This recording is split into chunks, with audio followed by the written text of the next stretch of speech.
Hello, everyone. I'm joined today with Jared Flash Gordon, UFC Featherweight, real pipe hitting badass, just to talk about his career, everything that's led him up to this point, and help everyone, all members of Fighter Fitness Club, meet their instructors. Jared, thank you so much for joining me. Real pleasure to have you. No problem. Thanks for having me here. Absolutely. So, just to dive right in, I'd really like to learn more about your background. Like, how'd you get into mixed martial arts, into fighting? Decide you wanted to be a fighter. So my grandfather was pro boxer. So as a child, I boxed and I wrestled a little bit in middle school. Then I moved to Queens, New York, and at the time I was living in Nassau County in Long Island. At the time, there was no like wrestling programs in the city. Now they have wrestling, but when I started going to high school there in 2002 or 2003, there was no wrestling programs in the city, so I kind of got away from it for a little while. But when I graduated high school, I wanted to do something physical, and the UFC was getting really big at the time with the Ultimate Fighter show. Stephan Bonner and Forrest Griffin put on just the fight of their lives, and that's what blew up the Ultimate Fighter, and then the UFC, followed. So I was watching it like intently, like nonstop. I just loved watching MMA and UFC in particular. So when I graduated, I was like, man, I really want to do something physical. I was kind of not out of shape, but I put on some fat in high school, partying and like eating bad and going out and having fun with my friends. And so I found this gym on Steinway Street in Astoria called Combined Martial Arts, which was home of the Rhino Fight Team, and that's where I started training. I walked in there, I started doing jiu-jitsu and boxing, kickboxing, and 4 months later, I had my first amateur fight. That's how it all started for me. That's awesome. I can definitely relate to, being careless and maybe not taking great care of yourself in high school, going out and partying and stuff. That's crazy that you got started in Astoria. I'm right around the corner, basically. Like I'm like a 15-20 minute walk from Steinway Street over here in Woodside. So we were, before you moved down to Florida, we were practically neighbors. Cool. So, thank you for, walking me through that. One thing I wanted to touch on, you've been pretty open about the fact that, you struggled with drug addiction, and right now you've dedicated yourself, not only to staying on the straight and narrow, but also helping other people who are struggling with drug addiction as well. I mean, would you mind maybe taking a step back, telling me a bit kind of, how those problems began and sort of, how you overcame and got on the right path? Yeah. So, I mean, when I was 8 years old, I went to sleepaway camp. And so this was just like part of my story. And I feel like it's a big reason for why I went down the path that I ended up going down. But I went to sleepaway camp, and I was sexually assaulted by a male counselor there. And, I came home from camp, and I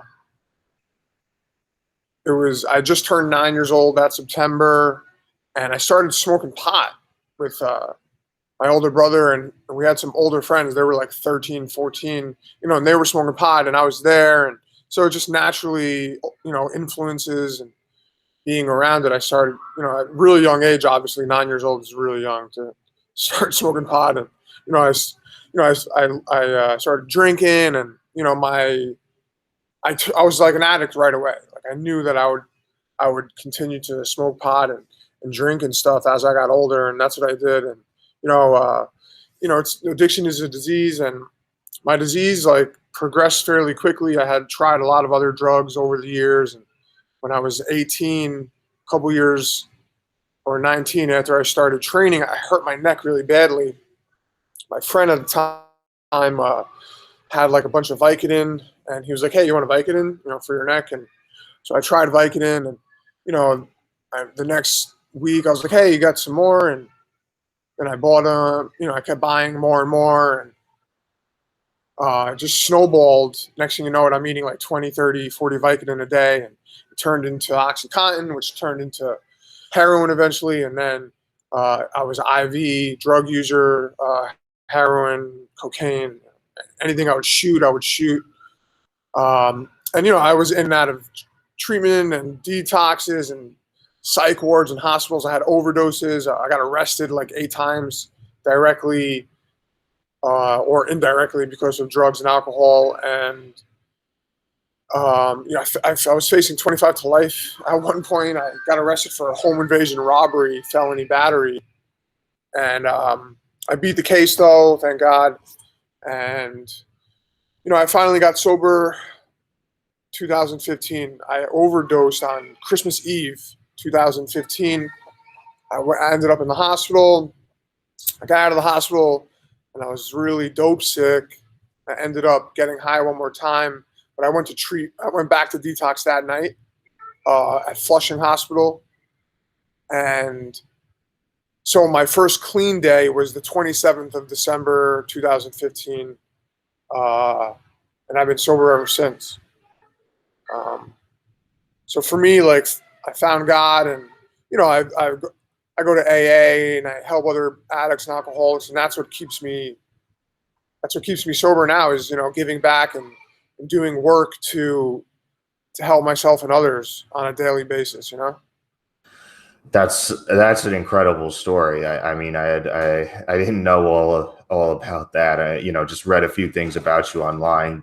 Yeah. But I mean, I appreciate your willingness to share all that. It can't be easy. So, thank you for your openness. It sounds like, your story is a lot like people who similarly have struggled with addiction. It's, a disease that infects you, oftentimes catalyzed by some sort of profound pain, kind of like you described with, what happened at summer camp. But fortunately, your story does seem to have something of a happy ending. You have overcome. You've been sober for, over 5 years now, which is, remarkable. I mean, congratulations on that. I guess what I'm curious about next is, what role do you think mixed martial arts and, fighting and fitness in general may have played in helping you kind of overcome and turn your life around? Well, I mean, obviously training and martial arts is, discipline and respecting yourself, respecting others. And, obviously, in order to fight, you have to be healthy and fit. So it was always something that I held on to, and it was my passion. I loved it. And I loved competing. I loved learning martial arts.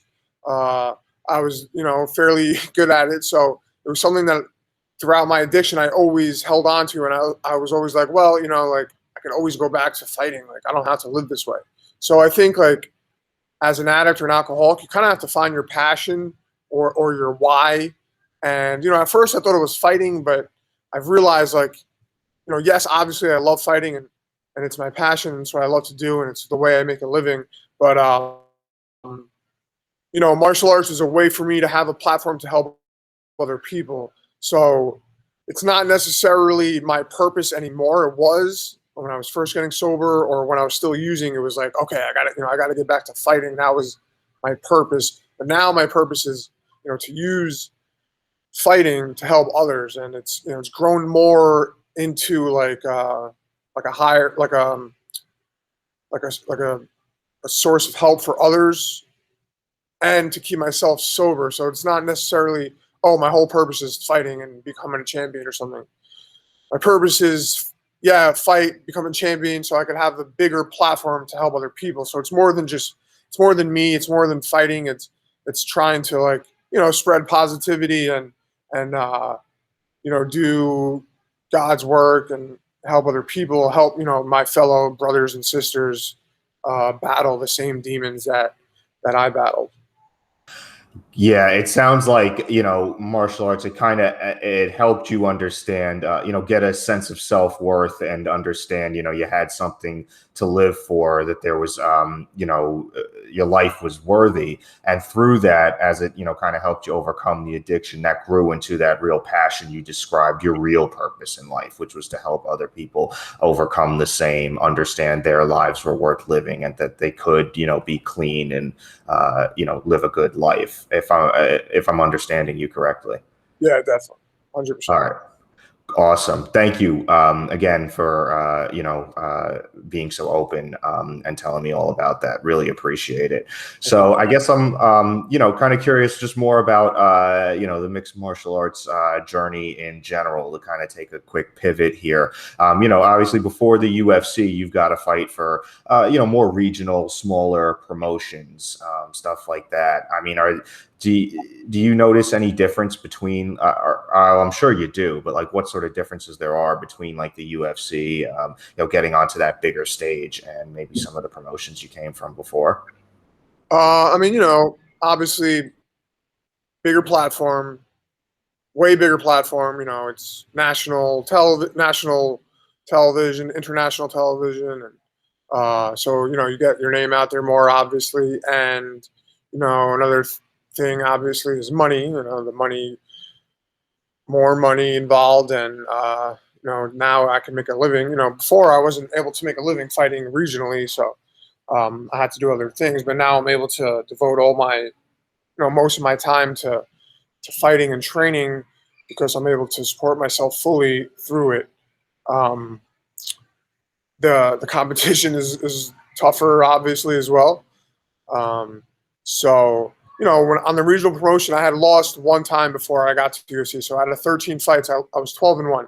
Lost one time, and it was in a fight that I was winning, but I got cut really badly, and they stopped the fight. So, um, 12 out of 13 is pretty good, obviously. And I got into UFC, and then I won my first two. I lost my next two. I won, I lost. Now I'm on a 2-fight winning streak again. So the competition gets stiffer. Um, I lost to Charles Oliveira, who's now the lightweight champion, and I fought him in a division that I shouldn't have been fighting at 55. I lost to Diego Ferreira, who is also a top 10 lightweight right now and is a monster. And I lost to Joaquim Silva in a fight that I was absolutely dominating, but literally in the last 20 seconds of the second round, my hamstring tore off my pelvis, and I wound up losing in the third round because I couldn't move well, and I was getting hit, and I started to lose consciousness, and the ref stopped it, and I wasn't like fully out, but like it was definitely a good stoppage, because if he hit me anymore, I would have definitely been like laid out pretty bad.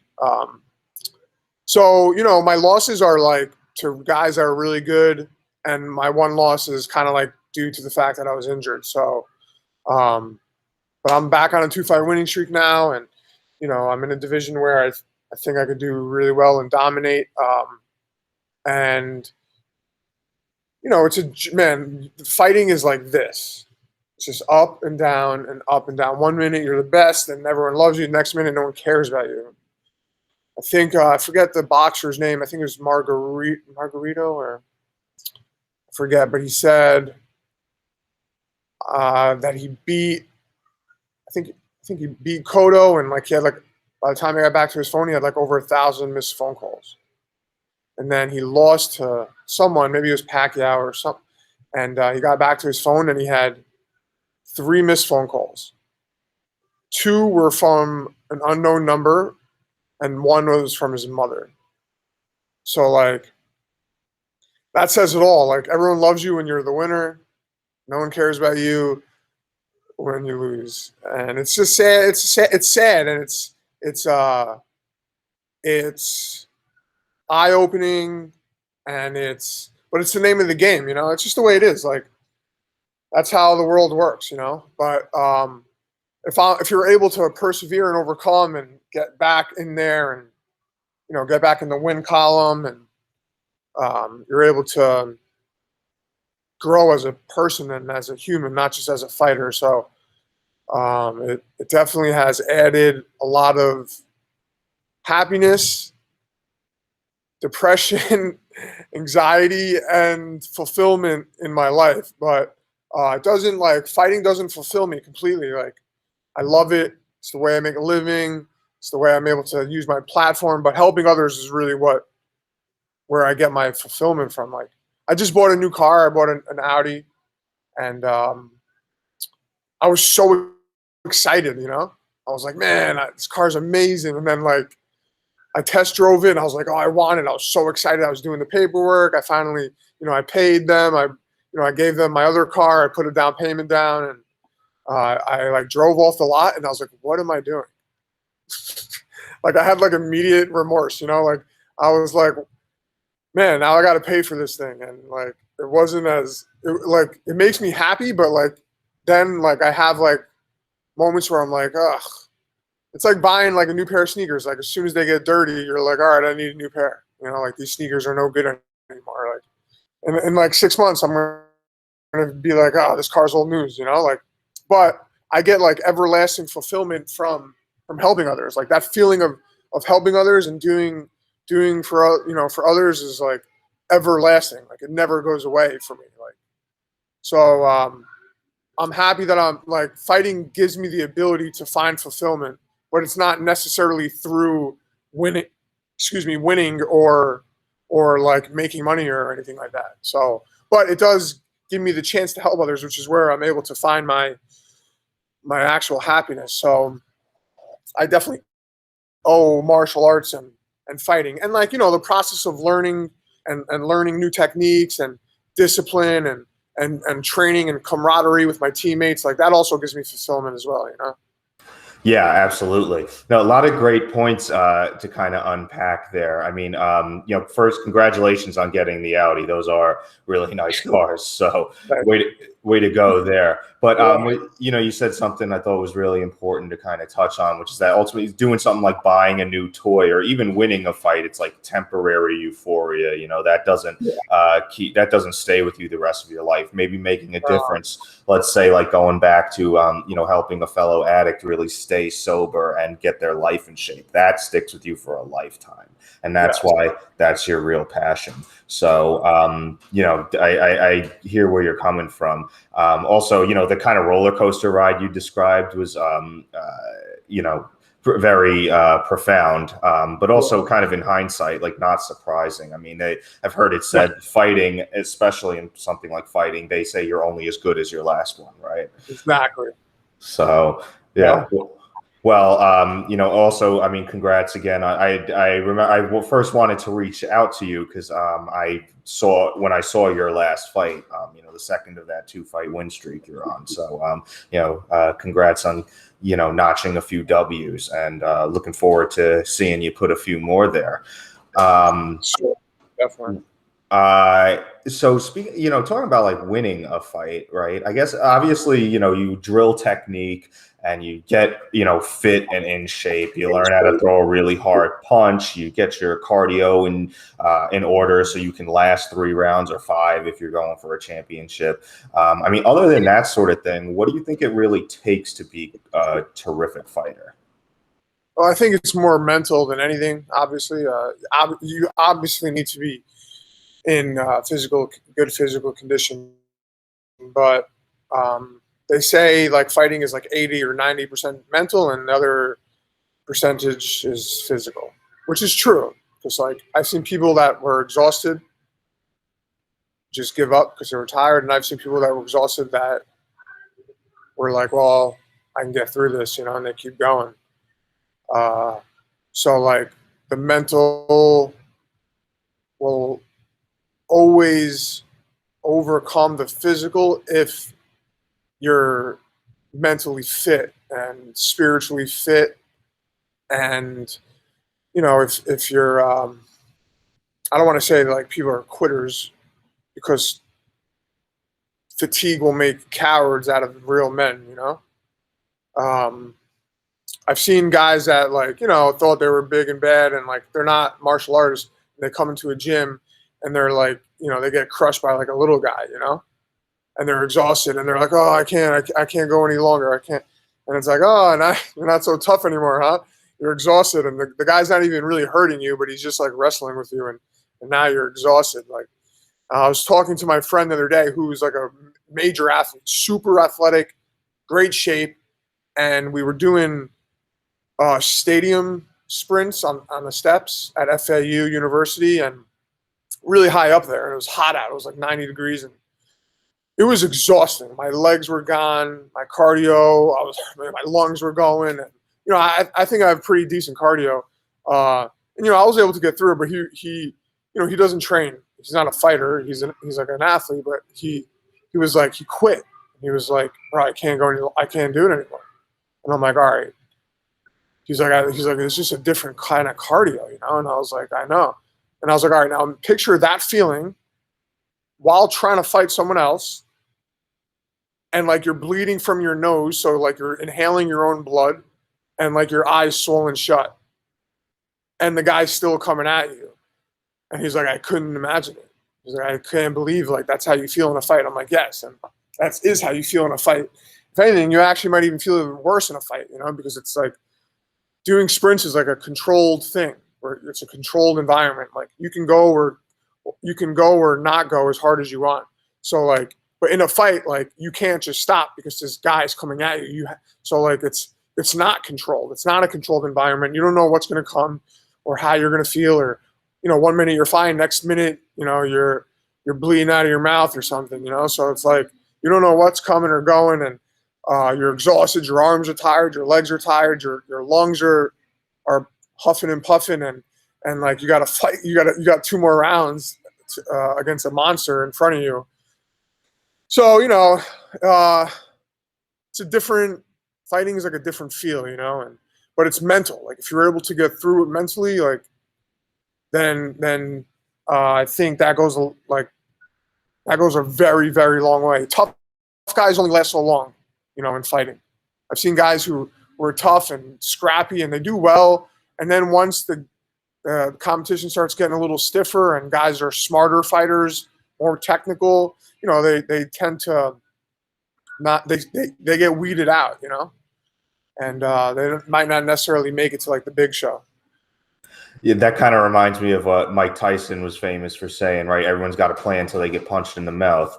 Yes.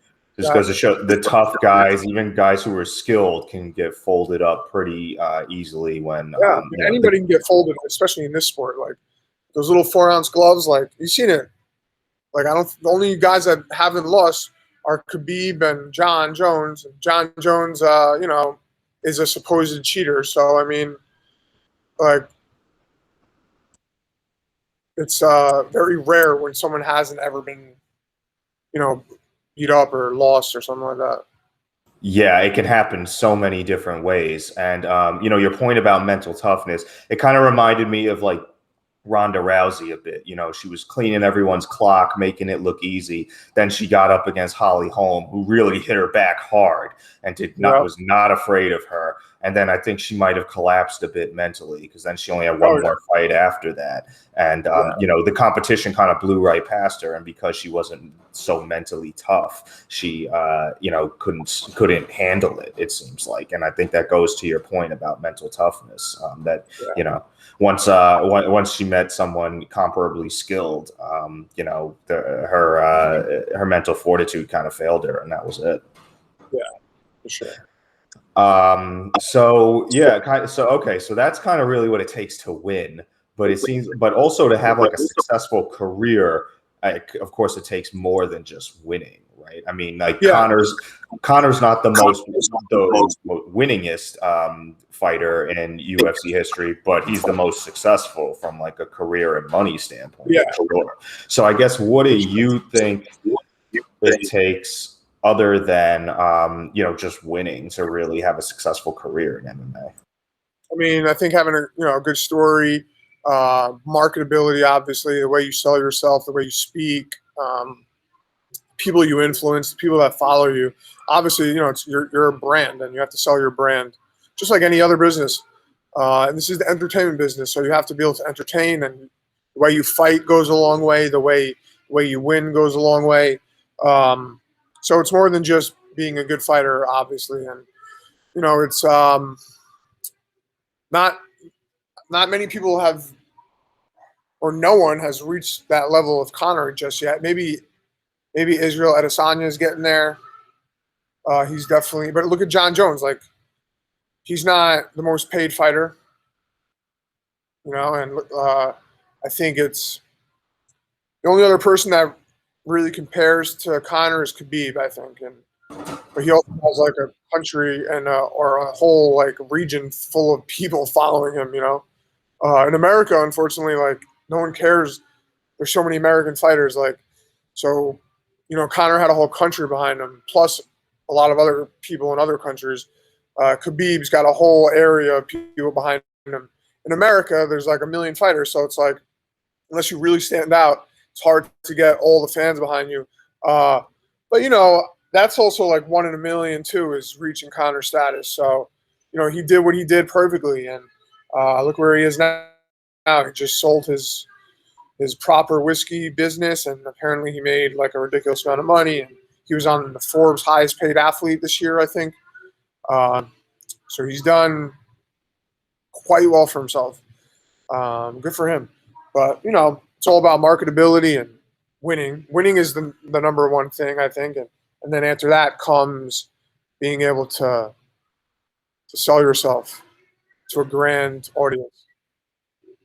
Yeah, for sure. And Conor did do a, you know, incredible job of that. And I mean, a lot of the other really big athletes in, you know, the UFC did. I mean, Ronda Rousey did sell herself very well. Brock Lesnar, I mean, he had a whole nother platform, so that helped him as well. For sure. So I guess what I'm curious, what do you consider to be the highlight of your careers thus far? Do you have anything in mind that really kind of stands out? I mean, for me, like personally, for me was I was on a 2-fight losing streak, in the UFC, and they gave me a new contract because that fight that I tore my hamstring in, I got fight of the night.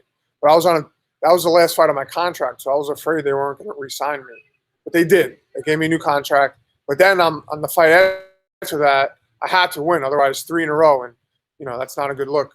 You could get released from the organization. So, like, going in there and having my back against the wall and being able to win that first fight on my new contract was a huge thing. And then the next thing personally was the fight after that. I fought Charles Oliveira. I took the fight on short notice, and even though I lost in the first round, I had reached a mental point where I was like, mentally, I felt amazing. I've never felt like that backstage or leading up to the fight. I just I had like a breakthrough, a mental breakthrough. And like, I was able to take that same feeling and bring it into the fight after that. And then my last fight, and I felt the same way backstage. And, I think mentally as a fighter, I grew so much after those couple of instances where, I had to win that first fight on the new contract. And then when I fought Charles, and then going into my last 2 fights, like, I think mentally I grew so much there. And then, I'm always growing physically and technique wise. So I think I'm at a point in my career where this is my time right now. But like, from, I guess, like, on paper, probably like getting signed to the UFC on the Dana White Looking for a Fight show was huge. At CFFC, Cage Fury Fighting Championships, I fought in front of Dana. He signed me that night, backstage, and then that was really cool, obviously. And then winning my UFC debut was always a dream of mine. Like, I remember saying to myself, like, I just want to fight in the UFC at least one time in my life, like, thinking that was like a big deal. And now I'm going on to my 9th UFC fight, so I got way past that. But I think now is my real, like, the biggest things are coming now. I'm 32. I'm in my prime. I've never felt better. I've never been stronger or more physically capable. And I think I have like another good 5-6 years left in this sport. Absolutely. Absolutely. Yeah, you mentioned, your 9th fight coming up. Do you have that like booked yet? Or are you able to say? I'm just waiting to hear. I've been bothering my manager like every day. I texted him yesterday, and I was like, "Hey, I'm Jared Gordon, the only fighter on the UFC roster without a fight. What's your name?" And he just like put the emoji with the hand on his head, like, and he was like, and then he texts back, he goes, "Jared who?" So I've been busting his balls, but you know, it's on God's time, and sometimes I forget that. Like everything happens when it's supposed to happen. So you know, I have faith, and I'll get there, and I'll get in there, and I'll win, and then I'll move on to the next one. Absolutely. No, absolutely. And I for one, am really looking forward to it. Just got one last question for you. You know, if you hadn't been a fighter, I guess, what do you think you would, you know, do instead, like as a career or just kind of Man, when I was a kid growing up, I wanted to be a paleontologist. I wanted to dig up dinosaur bones. Wow. I know, so weird, right? Not weird, but it's like I definitely don't come off as the paleontologist type. But that's something I always wanted to do.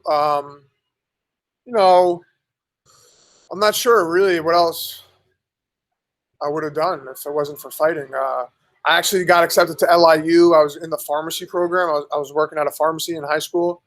That probably wouldn't have worked out though, because I was like I ate all the pills I could. So I don't think being a pharmacist would have worked out for me. You know, being around all those drugs.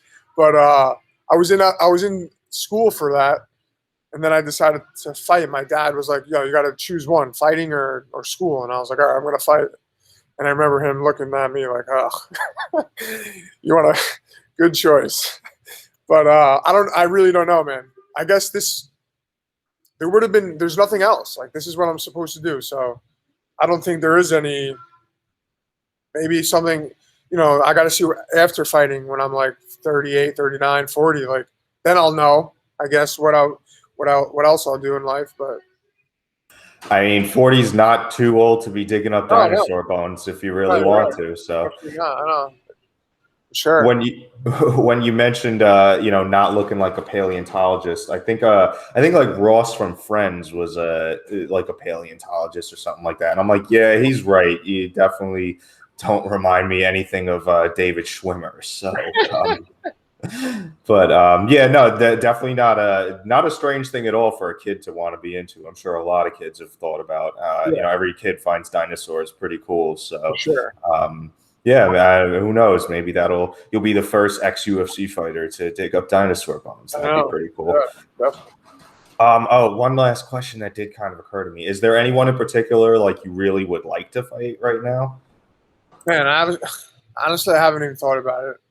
I've been so busy that I don't even think about those things. And like, you know, for the longest time, for the last couple of years, I wasn't ever in position to like call anyone out. So it's never something that it's not something that I've done like or thought about. So I'm just waiting. After this one, I think I'll be in the right to maybe call someone out. But till then, I haven't thought about it. So Well, I can't wait to see you get your, you know, hand raised and then talk to Joe Rogan in the octagon and make that call out and be sure. like, we talked about that right here. My man.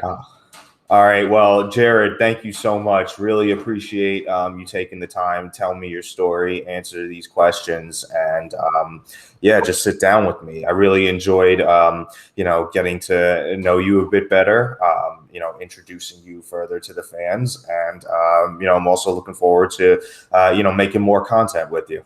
Awesome. Me too. Thank you. No problem. Take care, Jared. All right. Have a good one.